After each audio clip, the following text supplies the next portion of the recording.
Sister Pam, would you pray for us to start? Dear Heavenly Father, we thank you for your many blessings and your mercy upon us, and we thank you that we are able to come together once again this afternoon to study these histories, and we pray that you would continue to be with us and bless us and guide us as we begin today. Help us to receive these things into our hearts and our minds, Father, and to reflect upon them and apply them for our time. We thank you for all these things in Jesus' precious name. Amen. Okay, this is our last class together, looking at history, trying to give context to several of the dates which were recently brought out here and connected with 2019. Brother Bob, would you give us a review of things you've picked up and you consider to be important of the last class? The last class we just had.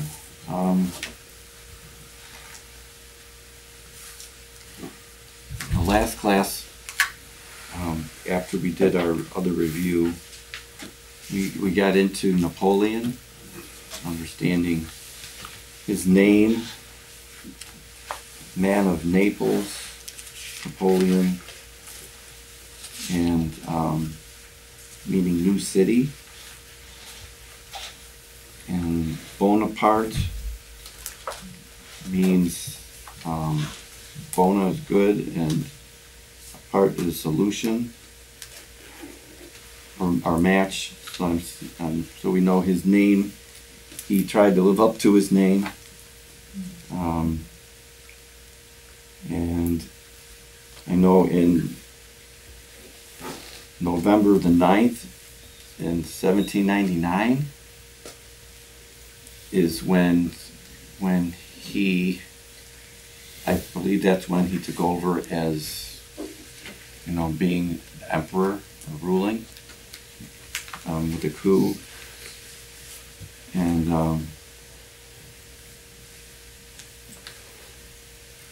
And he was able to work with the different peoples and bring them to do to unite, a lot of different groups of Europe. And he did this, that almost seems to me like a consolidation. He would just take other people out and simplify things where there was regions that had several different leaders. He would remove those leaders and set up someone else over all of them. So it was a complete reorganization, what he did. And there's a lot you talked about, and I don't have all of it in my mind, but I do know that he once he came in and took control of a certain area, he also, by treaty or by agreement, that a lot of the people then had to actually then work and be part of his military, and he used those other people groups to help further his ideas of being able to, conquer a large area, and therefore he was able to save some of his own countrymen from being part of the casualties. Mm-hmm.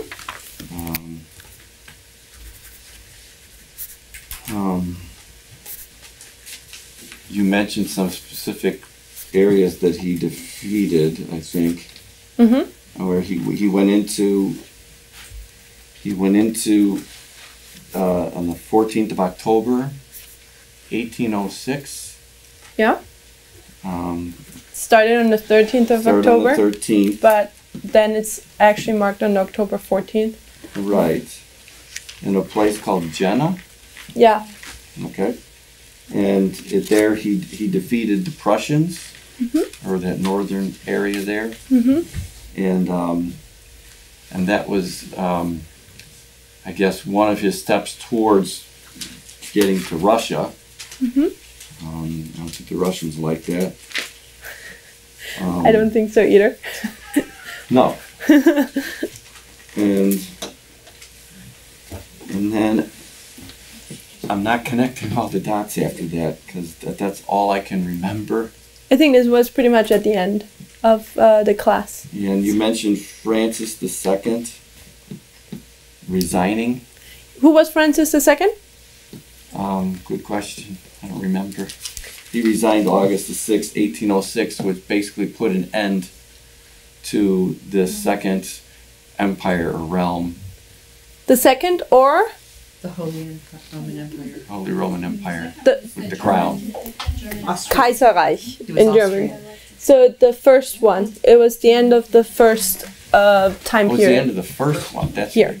It was the Starts with Otto the Great, which we considered in this time period. And then we went, the last one is Friedrich, or no, Friedrich the second. He's the last emperor and he resigns in the year 1806. So that was the second one then. No, his name is like you have John Paul II, he's Friedrich the second. That was Francis. Or Francis, I'm sorry, it's Francis the second. I'm sorry.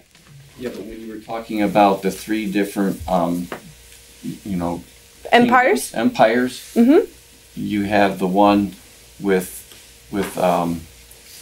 that I guess started with Charles the Great. Yeah, he's the first one to take the crown. However, his descendants, they don't have the crown. It's him. Okay.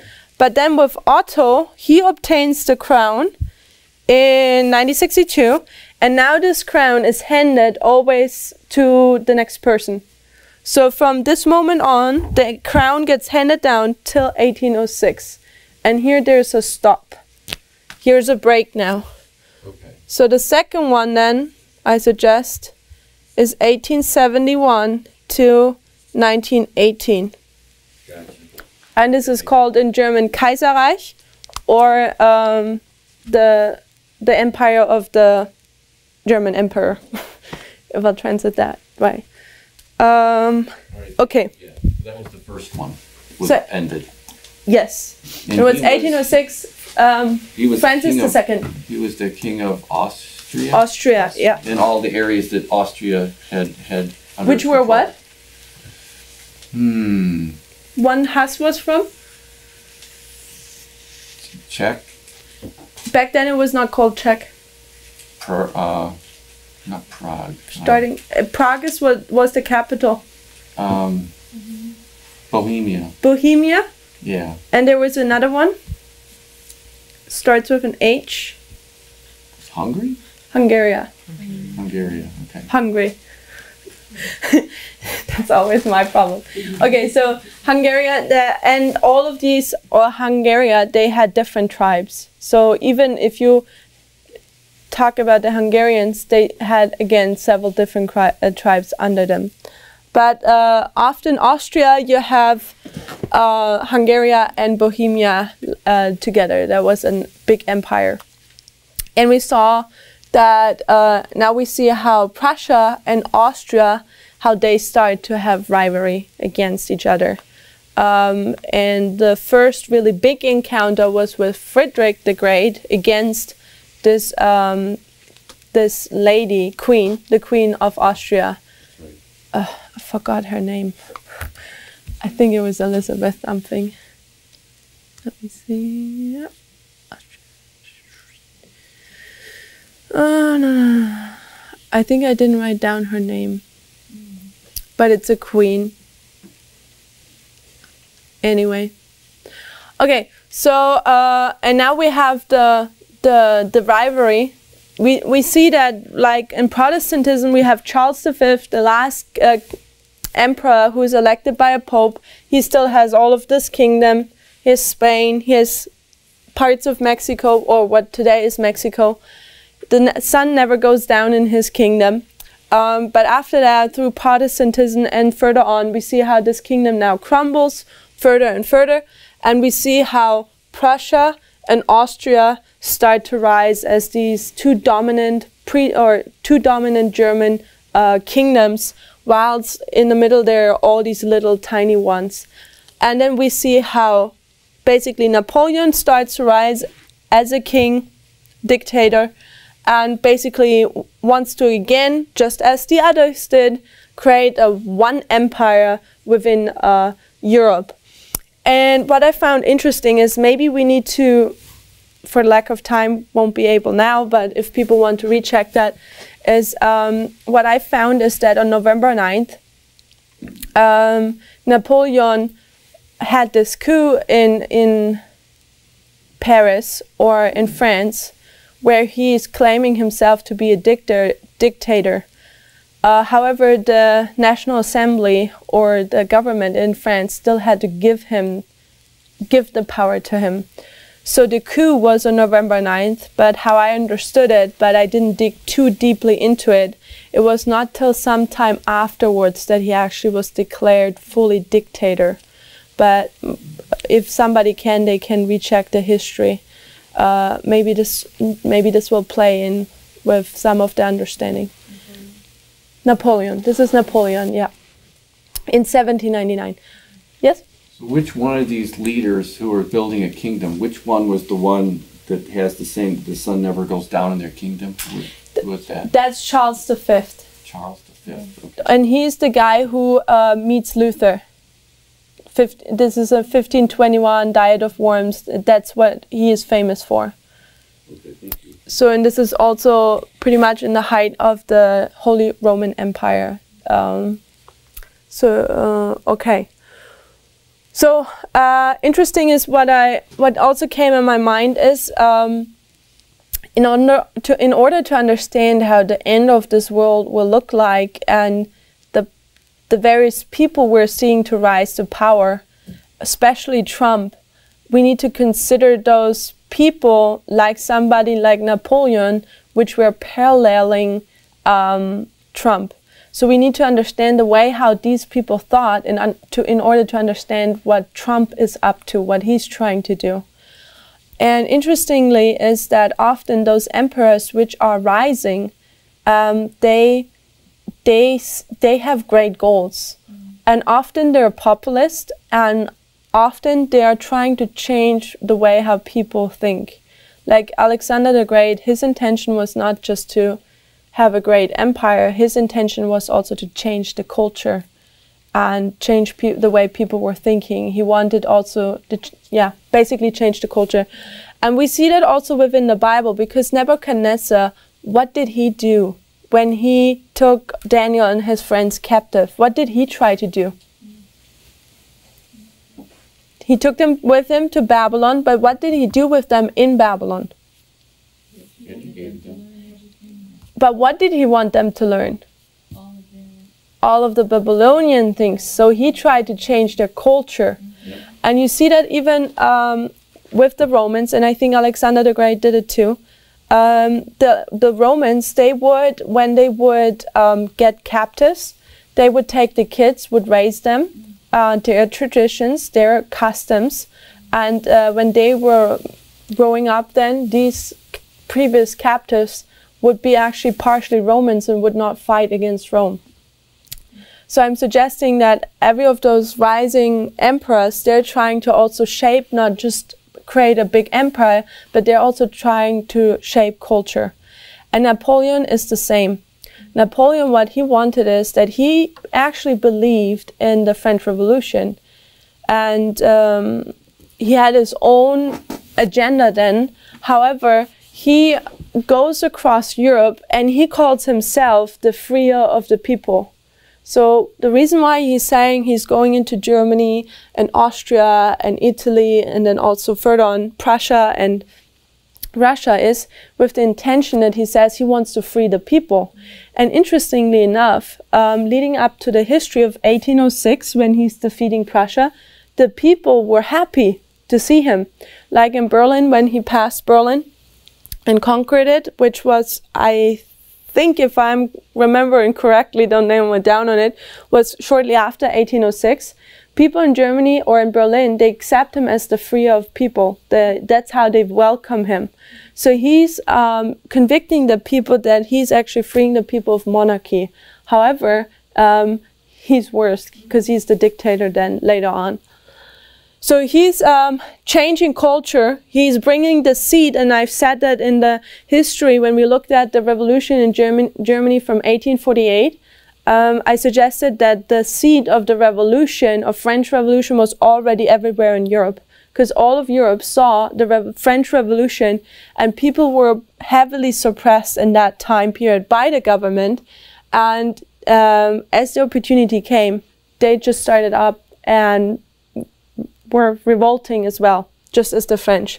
And part of that fault is, or part of it is Napoleon's fault, because he spreads the seed all over Europe. And we see also that he actually creates a Napoleonic code, canon code, or what do you know? He's writing a book where he's, I think they call it the Napoleon Code. Is that the term? Napoleonic? Napoleonic Code. So if you remember,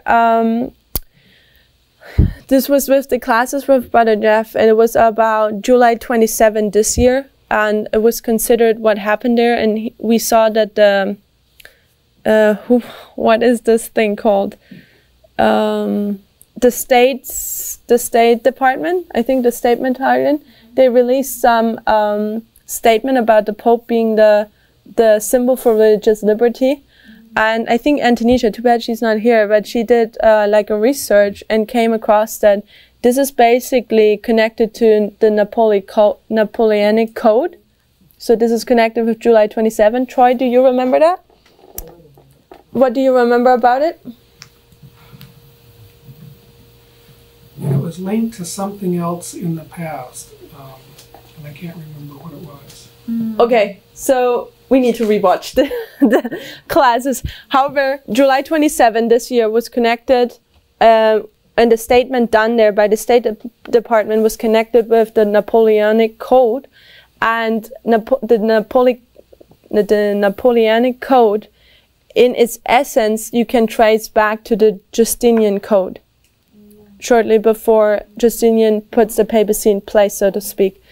And interestingly is that the Napoleonic Code is the foundation for many governments in democracy today within Europe. So it had a huge influence. So Napoleon was able to reach the goal he wanted to, that he was changing not just the countries by creating a one world government, so to speak. I mean, he later on failed with that, but he changed culture and he changed the thinking of people's mind by writing that.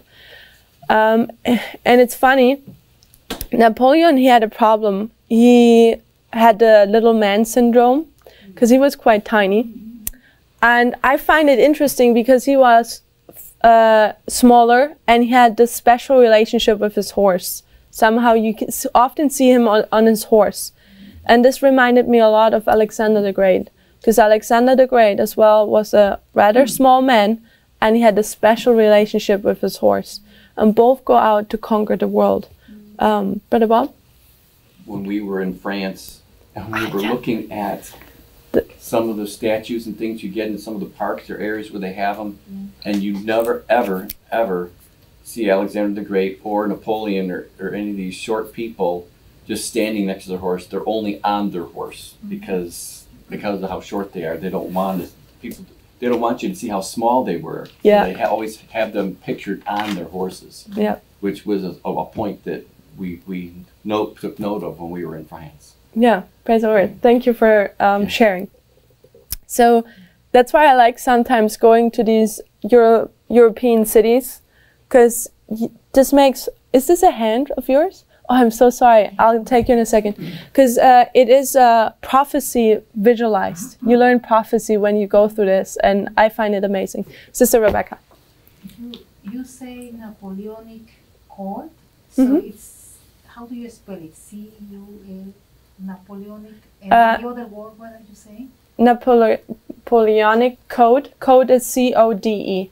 Oh, okay. Thank you. It's basically, he writes a book with all the laws and his view on world matters. I think too that has some connection with Diocletian. Might be. That's something we need to research. I remember that even you can trace it back even to Justinian decree and what he did to put the papacy in place. Anyway, so you want to share something? You got it? I just found it. Well, give me a minute. Okay. So we see here the first, the Holy Roman Empire of German nations stops in 1806. This is where the Austrian emperor resigns, and then we see this break, and this break is caused by Napoleon. Sister Penny, you want to share why Francis II resigns? See if I can remember. There was 3 Napoleonic Wars, and I think it was, let's see if I can remember, the Battle of Austerlitz. Austerlitz? Was a victory, and one of his greatest victories. And I think what happened was, that's where, when you were talking about those states there along the way, they formed a treaty, or the Rhine Treaty. Was it the Rhine Treaty? The Rhine Treaty? The Rhine Treaty. And I think that weakened, and that was the beginning of the fall of, the precursor to 1806 fall. Okay, thank you. That's all I recall right now. This is great. I'll restate it. On August 6, 1806, he, Francis II, abdicated the throne, declaring the empire to be already dissolved in the same declaration. This was a political move to impair the legitimacy of the Confederation of the Rhine. So this is what Sister Penny is talking about. Part of the reason is this Battle of Austerlitz, where Napoleon has a great, the way how he does it, he had just a great military mind. And he defeats Austria very decidedly and forms then the Confederation of the Rhine. And this weakens Austria so much, and this is why this king, Francis II, says that the empire already was dissolved. So, and he just says, so what's the matter even? And he just, leaves the crown to it. So Napoleon causes this break. And I suggest that now Napoleon takes up this thought of this Roman Empire and wants to continue this. Because when you look at Napoleon himself, he has this dream of re-establishing Rome. He wants to create the empire, as we know. He wants to create a one world government or empire, France, under his dominion. However, often you find him depicted also wearing what? What crown is he liking to wear? What is his big example? It's Caesar. And you often see him with the bay leaf crown, what Napoleon was wearing. So he often, sometimes even when you watch documentaries about his lives or read what he's written in his letters or stuff, he called Paris sometimes even Rome, or made connections to that. Speaking on that. Yes? The Napoleonic Code it was established the 21st of March, 1804. 21st of March, that's very interesting because we have several dates which are marked 21st of January. 1804. March, though. March. Oh. Of March. Okay, thank you. It's still, it was interesting. Still 21st. Yeah. 1804, and it was a reformation of the Roman law that was instituted by Justinian in the 6th century. And so it was again just modeled after Rome. And he's bringing Roman law again. Okay. But it was, so instead of using French laws, instead of him drawing from the French, he drew from the Romans. And he instituted, he broke his law into 3 institutes. persons, things, and actions, and then divided those into 4 sections: persons, property, acquisition of property, and civil procedure. So it seemed like every bit of He covered everything in life. Everything. Yes. That was typical for him. Okay. I got this one. Okay, so he's trying to imitate Rome. He's trying to imitate the Caesars. And you can see that also well when you go to Napoleon's grave. I'm not sure, Bob, if you guys went there while you were in Paris. We only had 2 days. Yeah. We didn't have a lot of time to go. Yeah, it's not much time in Paris. So Napoleon is actually buried. He died in exile, but he's buried now in Paris. And interestingly enough, it's like a round place, and you come in, and when you're in this building, he's in a casket. The thing is, though, if I remember correctly, it's 7 caskets. So he has 1 casket, then the next, and then you have this huge one. And I think it was 7, if I remember correctly. However, in order to see him, you come in on the ground floor, and then his casket is in the ground. So what do you do when you want to see him? You have to look down. So when you look down, what do? You're bowing. You're bowing. Napoleon was such a smart guy, because even that was his plans. They made it the way how he wanted it. So even after his death, he made sure that the entire world, whoever would come to him, would bow down to him. However, you can, Sister Alyssa? Sorry, continue that thought if you want. Okay. And then you can actually go down to look at the casket, and there is like a path one time around his casket, and on the sides you will find always like pictures or images in the wall, and those are all Caesars, all different Roman symbols and Latin words, which mean several things.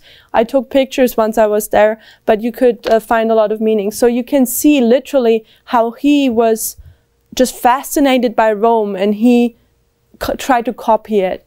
Where is he buried? In Paris. Where? Paris. Don't you remember the gold dome? Yes. Oh, that gold dome. Okay. That's where he Forgot the name. You need to ask the French. They would know. It's too complicated. Yes, it is. Another way that he styled after Rome is his coat of arms. I don't know if you can see that. It's a big eagle in the middle of it. And then the eagle is surrounded by other eagles. And then there's a red cloak over, and on the red cloak are bees. And the bee is a particular symbol of a particular line of popes that is escaping me right now. But I know that's a papal symbol. Oh, yeah. And on one side is also a papal symbol of the thing that they depict Jesus making a lot, the 2 fingers together. Oh, yeah. And then on the other side is a statue of what looks like... Barberini? I'm sorry? Barberini for the bees? Yes. That's one. There's another one then. Starts with an M. But the statue that's on the right of his shield is what looks like Jupiter, like a god sitting on top of a throne. It's really interesting. Okay, there is Le Invalide, that's what it's called. So the invalids or something. You can see here a picture. It's just small, but you see a picture how you look down to the casket.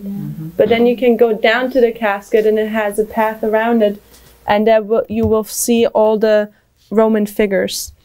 And thank you for Alyssa for pointing that out, because that I almost would have forgot that. Napoleon, his sign was the eagle, just as Rome. So after the Roman Holy Empire sort of takes a break, Napoleon takes on it. He lets this dream of the Western Roman Empire, he lets he wants to have it, or he wants to continue it, and even uses the eagle as his sign as well, because that's Roman.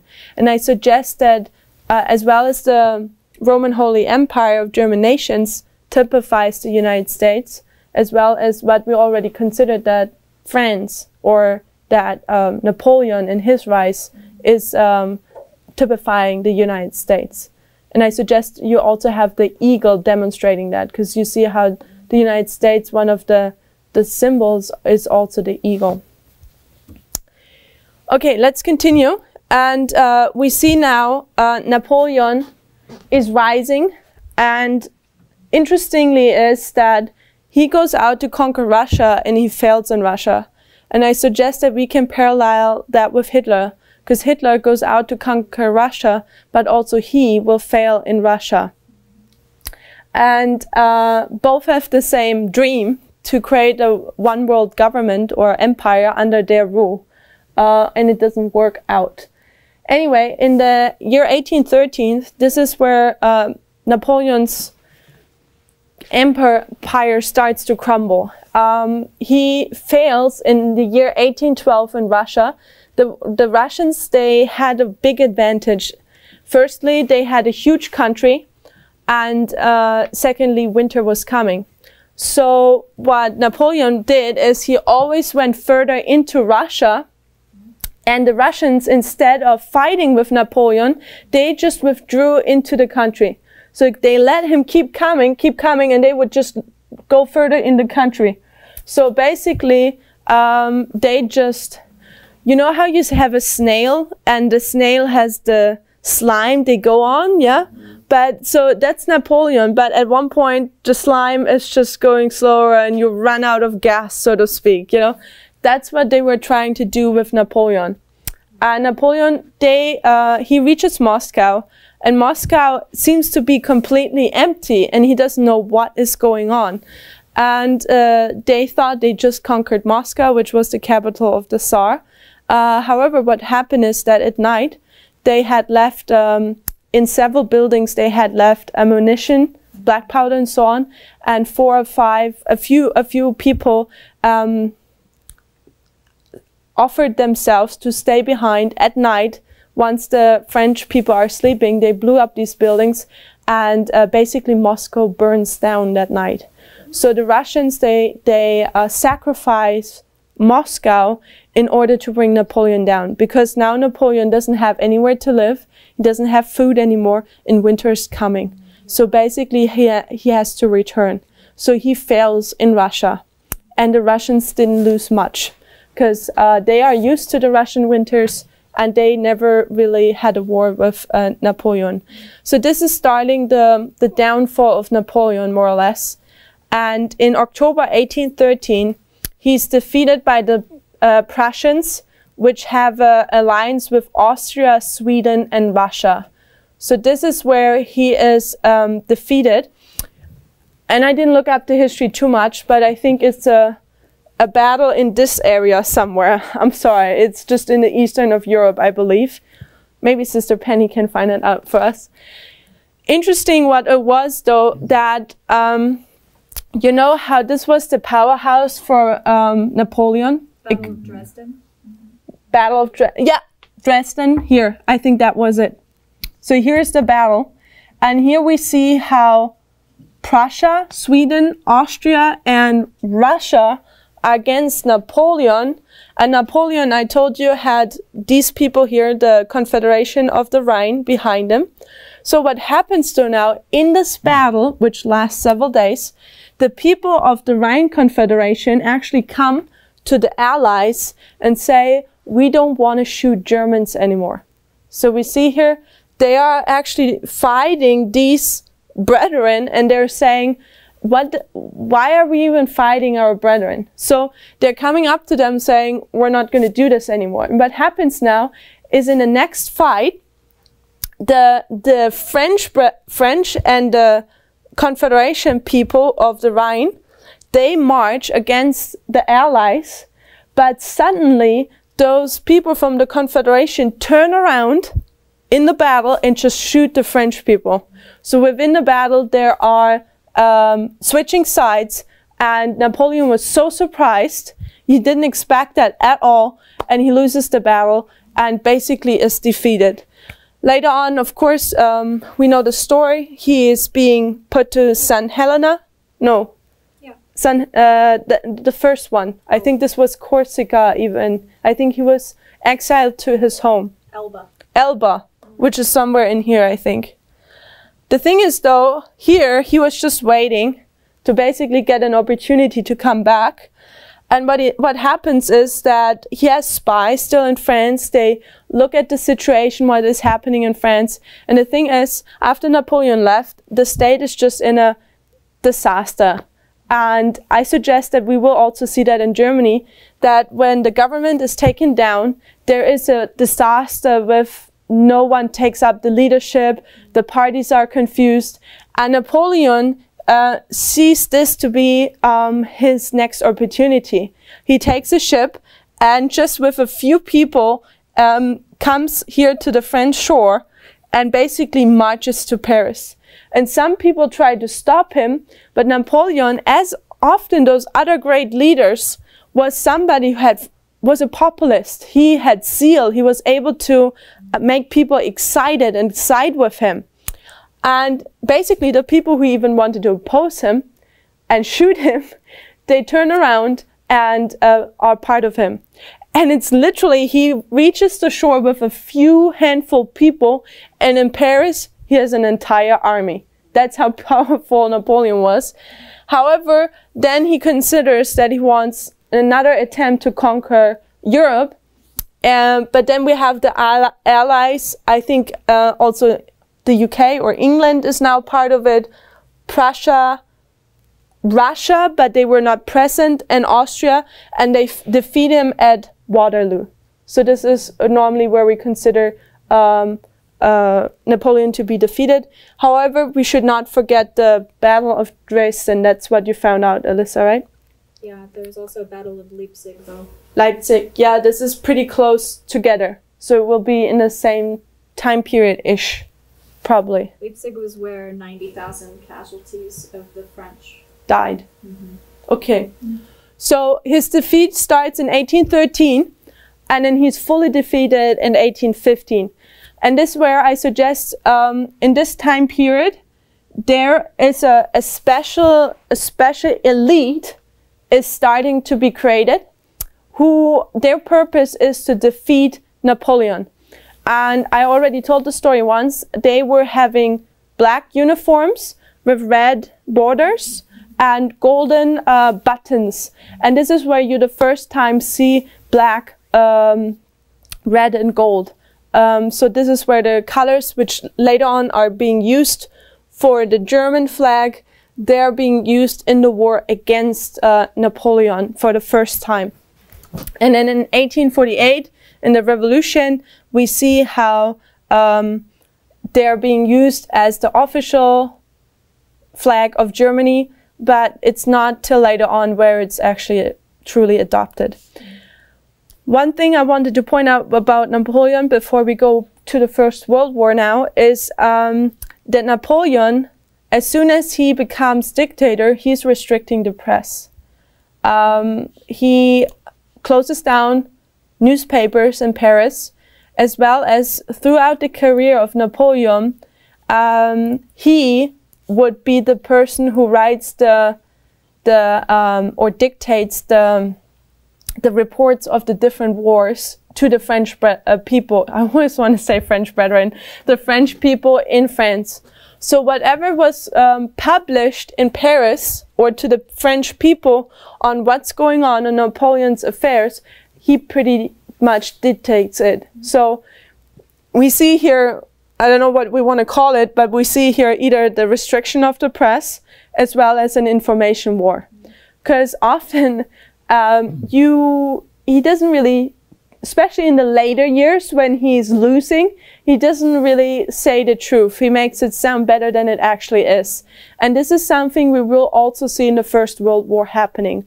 And by the way, this is not something people newly did. It's also in the ancient times, like in Egypt. they didn't have newspapers then, but they put all the wars on their walls, you know, put imagery. And even then, back then they did it. Even then they used fake news. Brother Larry? Trump is known for just what you said about Napoleon. Is he will tell you things are going great, but really they're not going that great. Amen. Thank you for that comment. This is interesting. Okay, so we looked at Napoleon, and I suggested that also Napoleon has this dream of keeping this Western Roman Empire alive, and we see how he has Rome as his great idol and example, the Caesars as well as the eagle.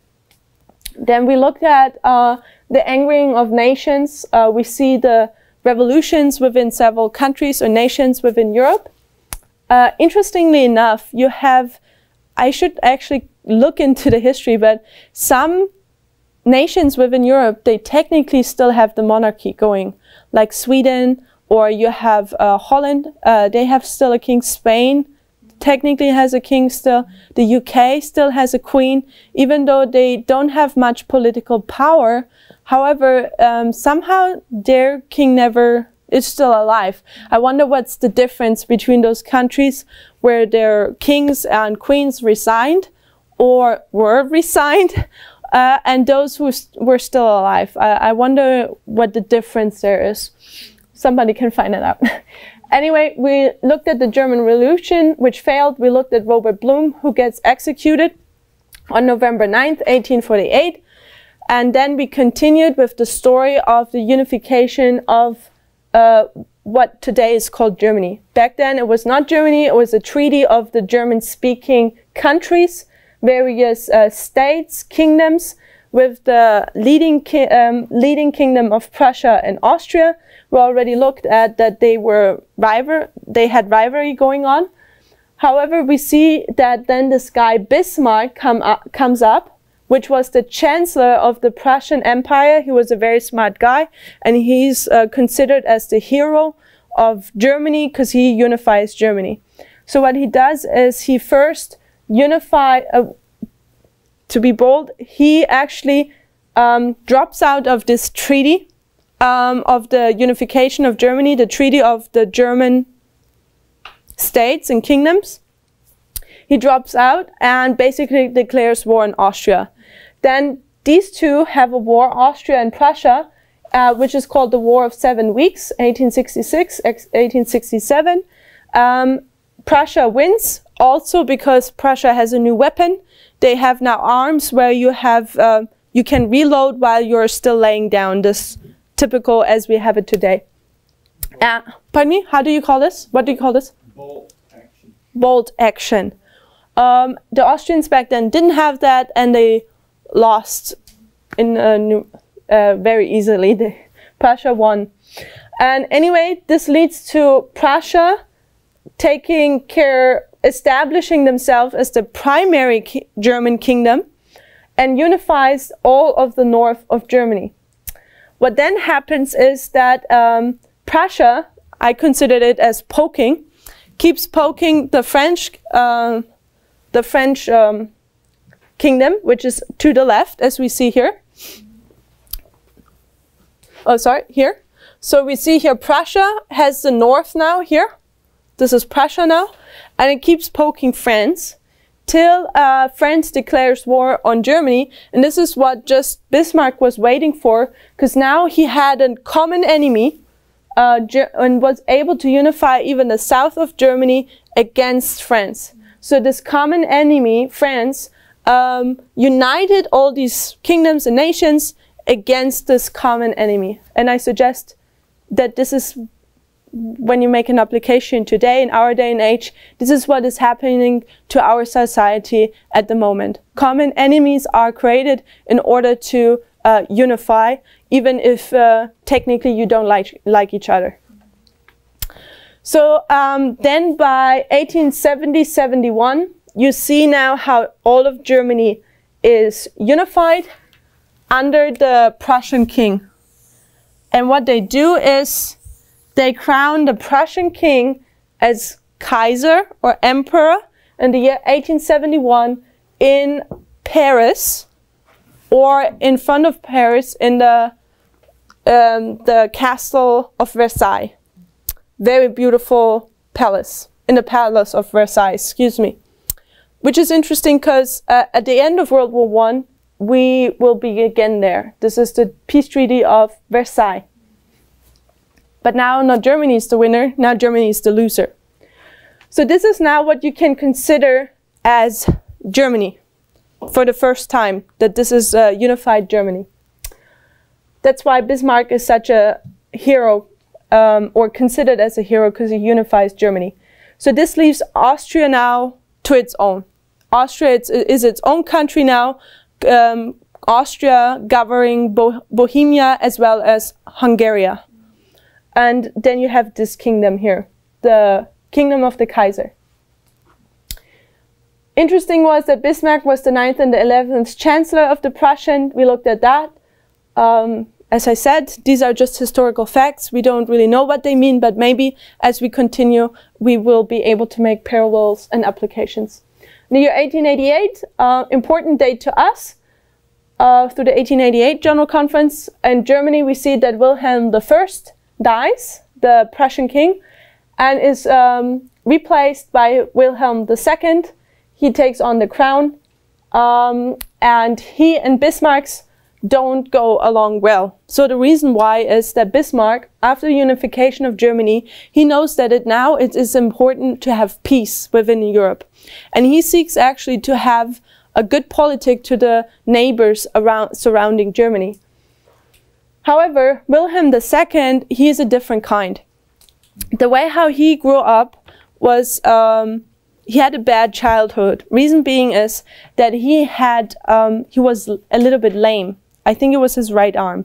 And Tyler has a nice story about it, but he's not here. So he's a little bit lame. And as a kid, they tried to fix it through all kinds of medical things, even using electroshocks and so on, but it's not helping. And this disease or this natural disorder, I'm not sure how, disformity, causes his mother to not like him. So he doesn't really have a good relationship. He never experienced like motherly love or parently care.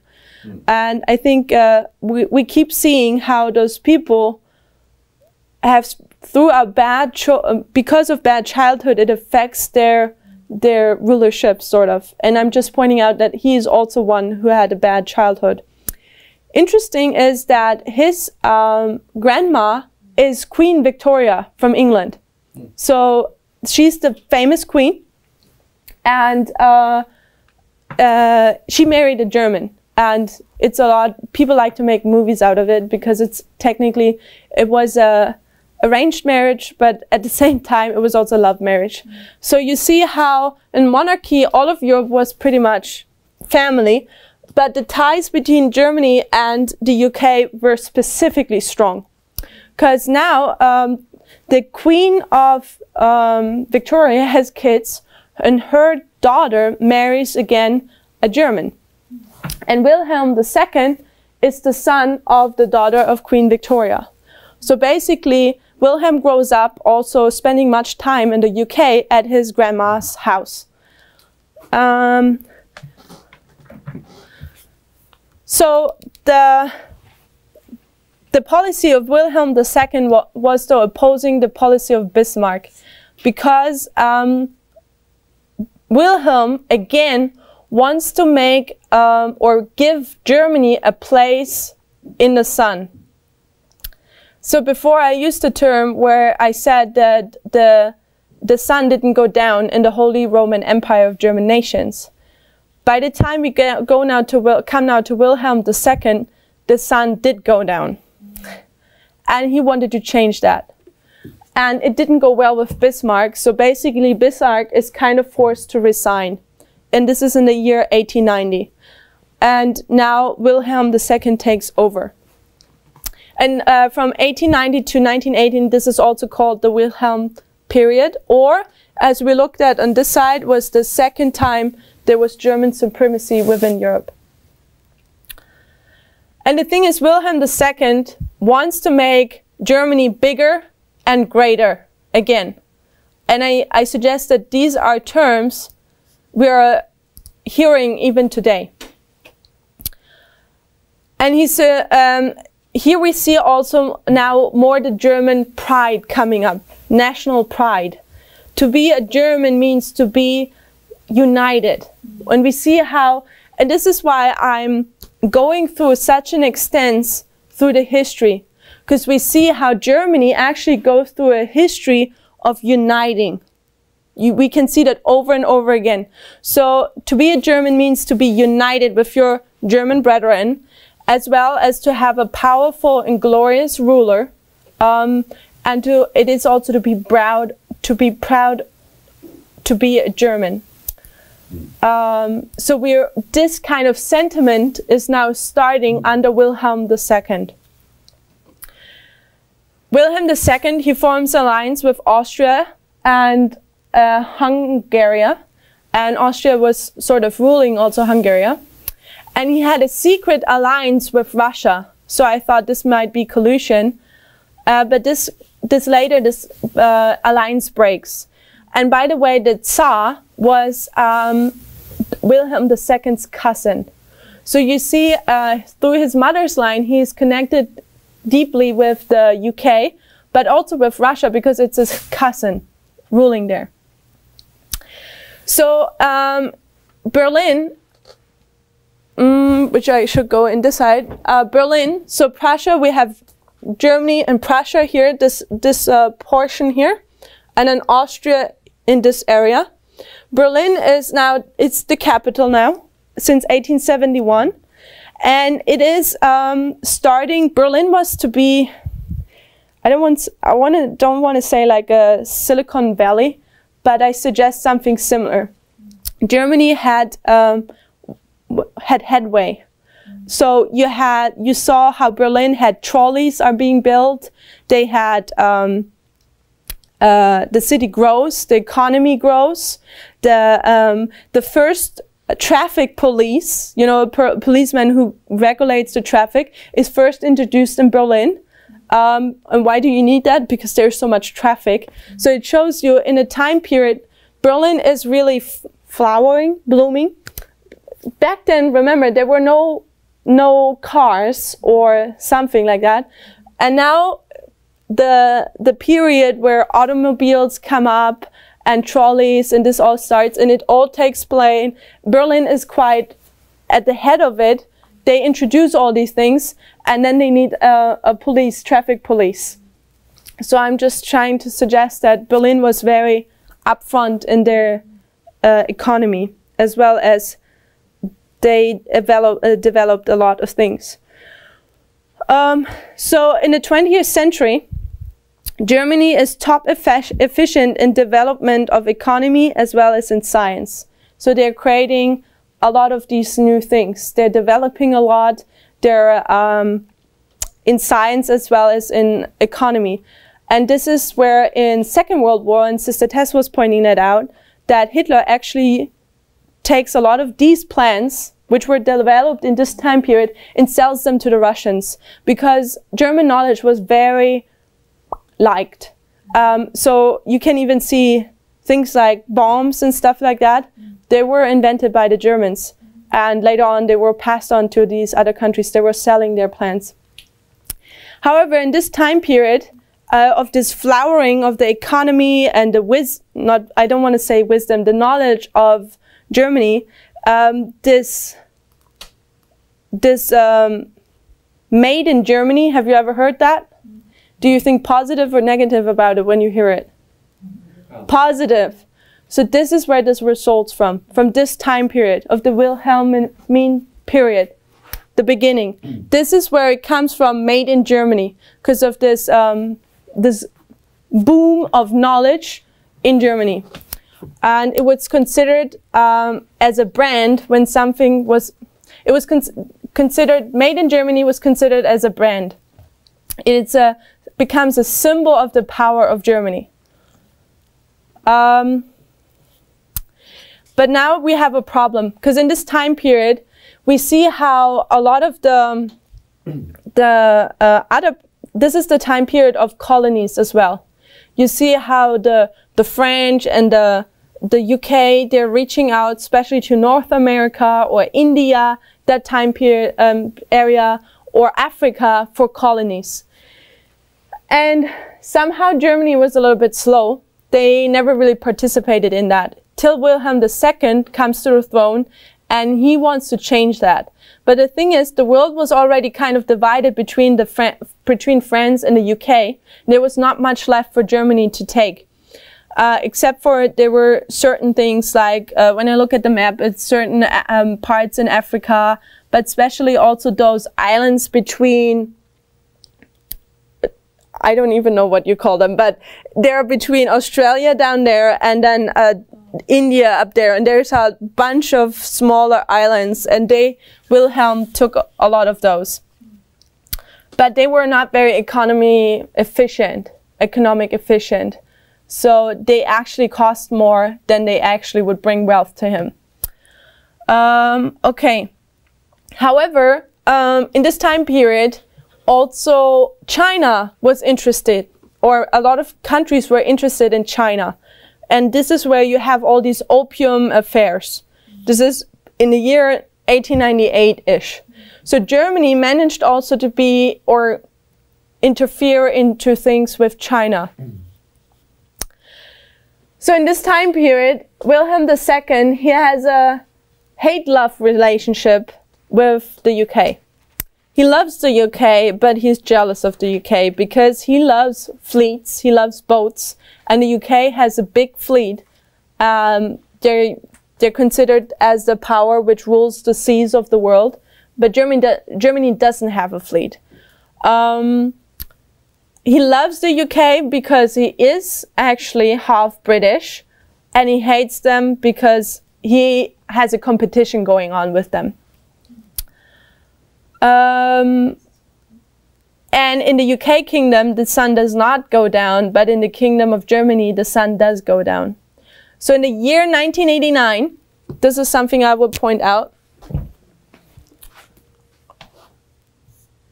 1890, oh sorry, I must have written it down. No, 1898, he starts to build the German fleet. And what he does is, he wants to build 60 ships, 60 warships in 20 years. So this is a high record, a huge goal. However, when you see your country neighbor starting to build up a military fleet, what do you think? Somebody's preparing for war, right?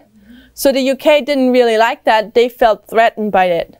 But somehow, all what Wilhelm actually tried to do is just be big again. Be nice. He didn't plan for war or anything. He just wanted to have a nice fleet, just because he wanted it. This is at least what I'm getting from it. And this is, in this time period, here in the more eastern part, western part of Germany, this is called the industrial part of Germany. And there you have a company called Krupp, which still exists. They're handling iron things. And Wilhelm connects with them, and they're a huge support for him to create the fleet. And now you have an economic boom within Germany. And it's really nice. This company today, they create a lot of those stairways, those automatic ones, elevators, escalators and elevators. So often in Germany, but also other parts in Europe, and sometimes here, I see the sign Krupp, and then it reminds me of the history, because there's actually a lot of history of this family which run this business in the First and Second World War. How do you spell it? It's K-R-U-P-P. Krupp. Today it's called Krupp and Thyssen, because there were two companies, but Krupp ended up buying Thyssen. Okay, so this economic boom causes city to be built up, beautiful houses are being built, Germany flowers now. It's really, this German dream is also created, where people are just, well, they're good. Germany is made great again. And I'm saying this for a purpose, because Wilhelm wants to make Germany great again, and I want that we see a parallel to what is happening today. Okay.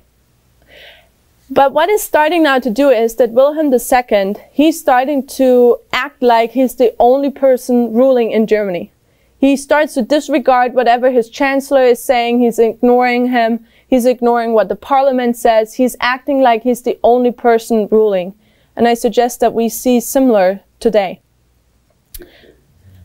The next thing is that Wilhelm, he does not have a good connection with the laboring class. So the people who are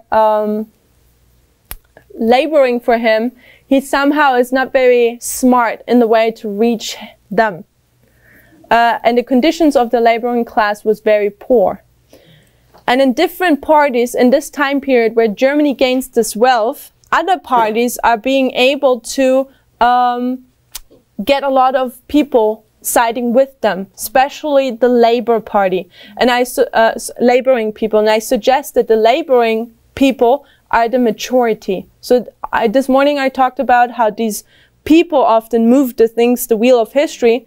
And we see here how this rising of Germany and Wilhelm behaving the way how he does, it causes the laboring party to side with a party which is called the SPD. And this is Social Democratic Party of Germany, translated in English. Interesting is that they are founded in the year 1844. Back then, so they're already part of history in this time period. They're playing a part with Blum as well, and the National Assembly and what is going on there. But they had a different name back then. They changed the names 2 or 3 times till they come to this name. And interesting is that their color or their flag is red. And we already talked about red as a color. So this party is starting to rise, and populists, or excuse me, more Democrats and Republicans are rising up against the monarchy, which is ruling there. So monarchy is the old system, but we're seeing democracy coming up. This is causing Germany to split almost, because 2 classes are being developed. One, those who like the monarchy, who like this boom, this making Germany great again, and then those who are against it. Or those who are for democracy, for better conditions for the laboring party.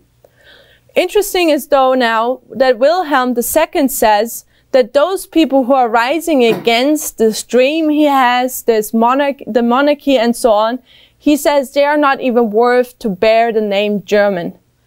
So I call this nationalism. Whoever speaks against what the country is heading to needs to be, doesn't even belong in the country itself. The workers, they want now more rights. They want more to say. And with this struggle going on, millions join the SPD. Okay. And Wilhelm, trying to cover the problems within the country, he's actually reaching outside. He makes world politics. So just to cover up the problems which are within the country, he's reaching outside, making world politics. And I suggest that often we see the same today. So in the year 1900, I suggest to mark the next one. We have the Boxer Rebellion in China, which is very history, which affected the UK. However, I suggest it does affect also Germany, and it affects Germany when the German ambassador is murdered in China. The Boxer Rebellion lasted from November 2nd, 1899 to September 7, 1901. November 2nd, 1899 to September 7, 1901. And interestingly, if you recall that Ellen White has a quote where she talks about civil war within Russia, China. Do you remember that? So she says that in manuscript 14 in the year 1899. So in the year 1899, she writes that, paragraph 7. And she says there, God does not design that man shall appropriate all the earth produces for their own selfish purposes. He calls upon them to bring their tithes and offerings into his storehouse, that they may be meat in the house. Now it comes the important sentence we always talk about. Manuscript 114, 1899, paragraph 7. This is where I found that it was the first time which it was published. It's also published in different books. So now comes the important sentence. It says, in India, China, Russia, and the cities of America, thousands of men and women are dying of starvation. The moneyed men, because they have the power, control the market, the purchase at low rates all they can obtain and sell at greatly increased prices. This means starvation to the poor class and result in civil war. So she is naming here India, China, Russia, and America, and says basically civil war is going to come again. And I suggest we constantly take this quote and apply it to our time. And I think it's correct to make an application. However, if we look at the circumstances of that time, I suggest she talked about the time she lived in. Because it was in 1899, and shortly thereafter, we see a civil war within China because of suppression. Shortly thereafter, we see the Bolshevik Revolution in Russia. A few years later, we see how India is trying to get rid of the UK as suppressors. And we see the Great Depression in America. So I suggest that she's talking right for her time period as she writes that. But we know also we can put our prophet hat on and we can apply it for us today because we're in the same condition today. However, we see this Boxer rebellion in China. The German ambassador is murdered. And this leads to Wilhelm II give a famous speech on July 27. This should ring a bell. The same year. And this is the famous speech of the Huns. 1900 or 1901? 1900. July 27, 1900. Brother Larry? And just to add to your point in regards to that quote about civil war, if you keep reading, she quotes Daniel 12:1. So there's proof for us. Thank you very much. So why is King Wilhelm II giving a speech connecting it with the Huns? In this speech, he basically, what did the Huns do? What are they famous for? They swept over the country and took everything and had no mercy. And he's saying the same to his soldiers. And he's referencing the Huns in this speech, saying that's the way how the German soldier need to behave in the China rebellion. And his soldiers take him literally because they just kill everything and everyone in China. And this kind of formed or shapes the pictures the world has about the Germans. This brutal thing, what he does there. But I thought it was just interesting because it's July 27. This is a date we've been considering this trimester.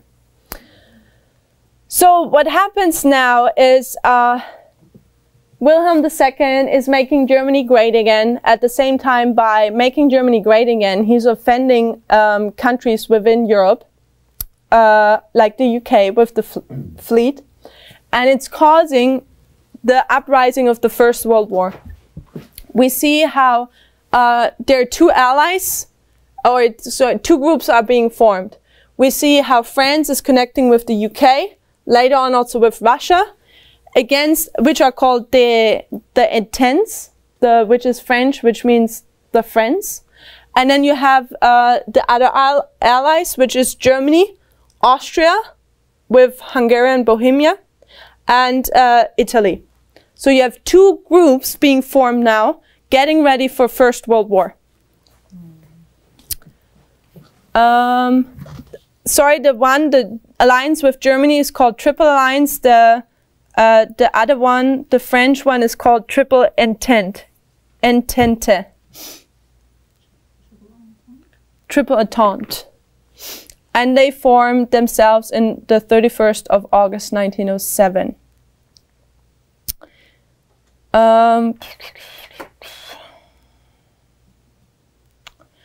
In the year 1908, I'm just going to point it out. I think I don't need to mark it there. But in 1908, Wilhelm II meets with his uncle, the King of England, Edward VII, because they want to see what is Germany up to. They're building this fleet. Is he seeking for war or what? Wilhelm II says, no, I don't want a war. So England demands, stop building your fleet. And Germany says, no way, I'm going to stop. I'm just going to continue what I do. And basically the result of that meeting is that Austria and Hungary are the only allies of Germany.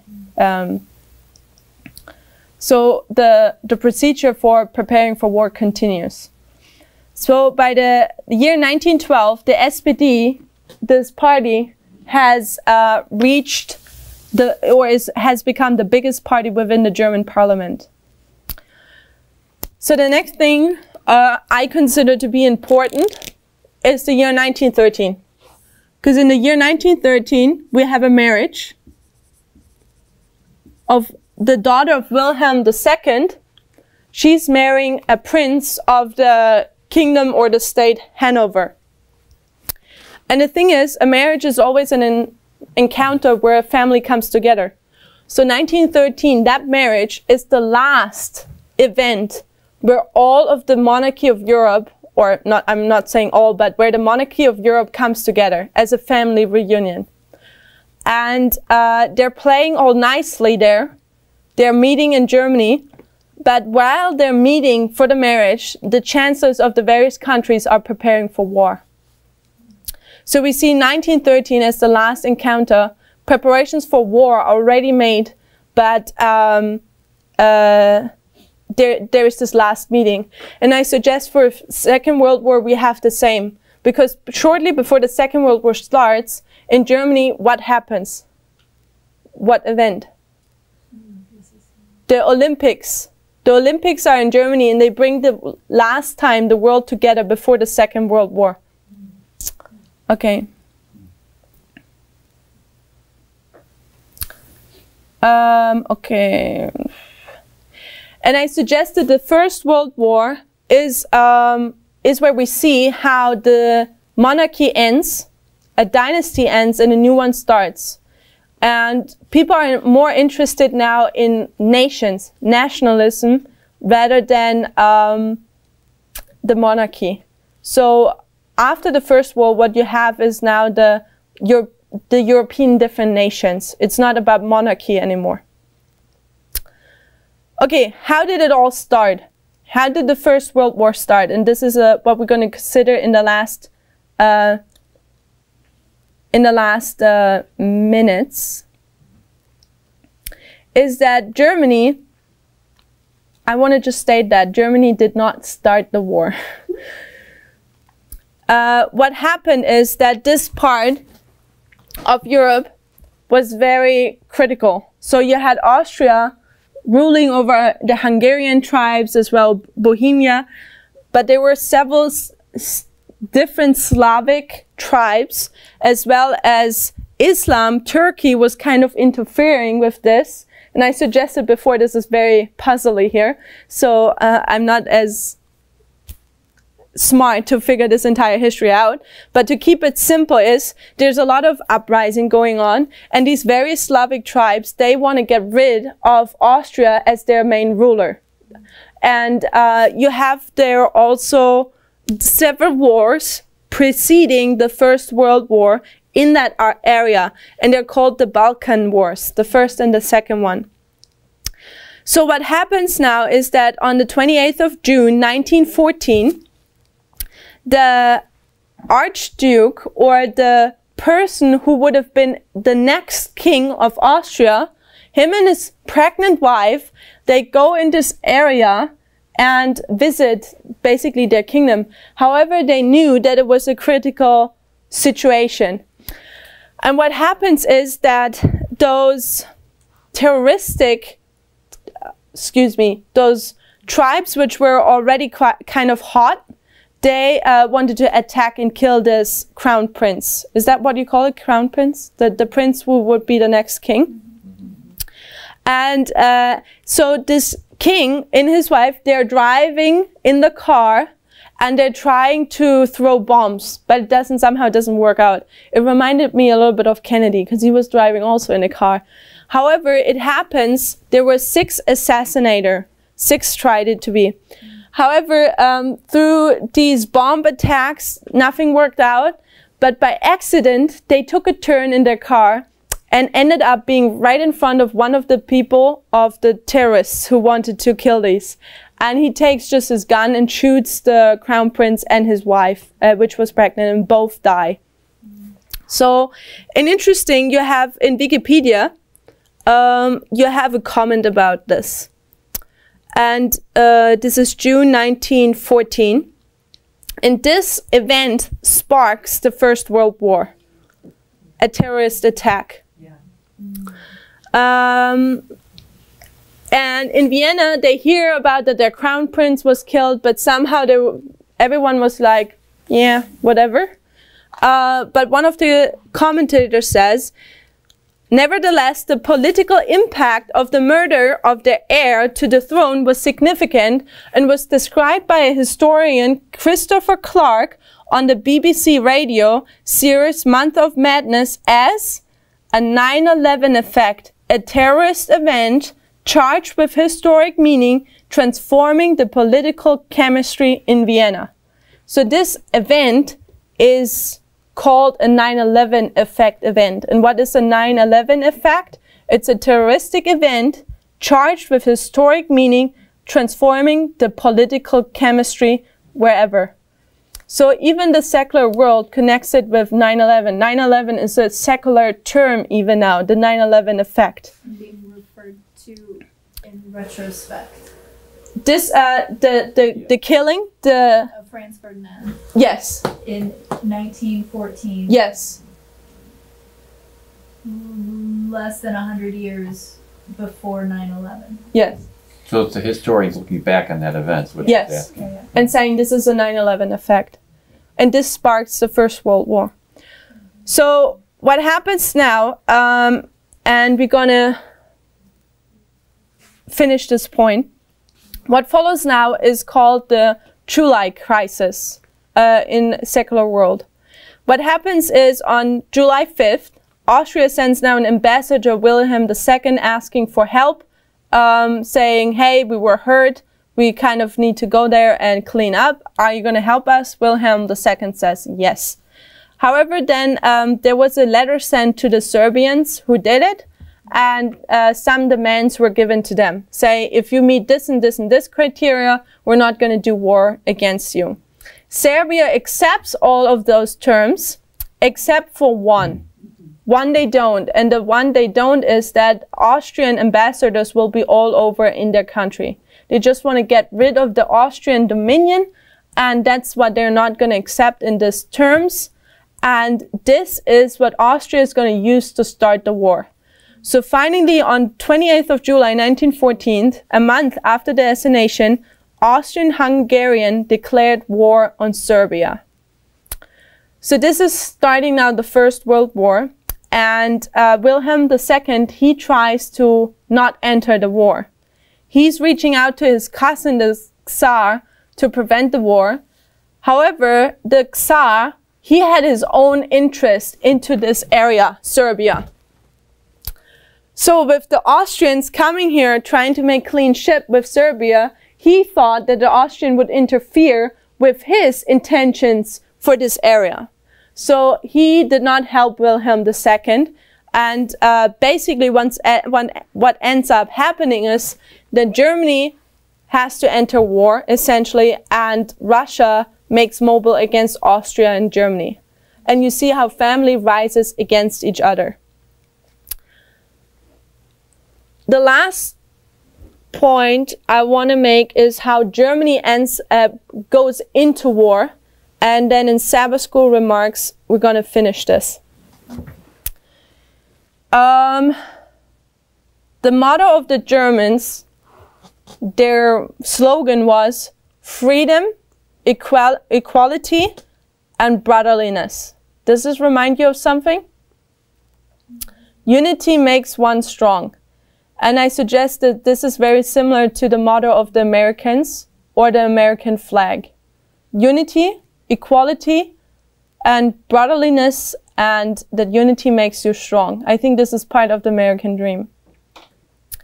So the SPD, which is the Democrats of Germany, they're of course against the war. But now it's beyond the problematics within Germany, if monarchy or not. Now we're seeing that Europe is at war. And also the Democrats of Germany, they are Germans. So now this national pride is coming up. Now this common enemy is coming up. And the SPD, being the biggest party within Germany, has to allow or give the money for war. So they are the ones who have to sign to give the money for the war. And now, by Russia declaring war on Germany, this is not a matter of Germany going out to make war. This is a matter of Germany defending itself. So they are mobilizing and giving now the money for war. And what happens is on August 1st, 1914, so we have here June is the 9/11 attack. I'll call it this way. July, we have war begins. And then in August 1st, 1914, we have Wilhelm II standing on his balcony of his palace in Berlin, and he is declaring proudly to the people assembled at this area that Germany is now at war. It's going to get ready for war. It's going to mobilize their troops, and is declaring war on Russia. And I suggest the Kaiser is starting to be now a dictator, because he's not considering different parties within Germany now. He says now no different parties exist anymore. Now only exist Germans. Does that make sense? So they have a common enemy again. It's unifying Germany, no matter what the political situation is. And the people are the people are now in this excitement or in this war fever, which is called the August-Erlebnis. So if I translate it directly into English, it means the August experience, because he does it in the 1st of August. What was this experience, or what they were having? This was literally like they were excited and anguished to go into war. And I don't understand it, because there was legitimately no reason for that war, except for that you want to make your own nation great again. You offended your neighbors, and basically after the years it just blows up. And I suggest we're experiencing right now the same thing.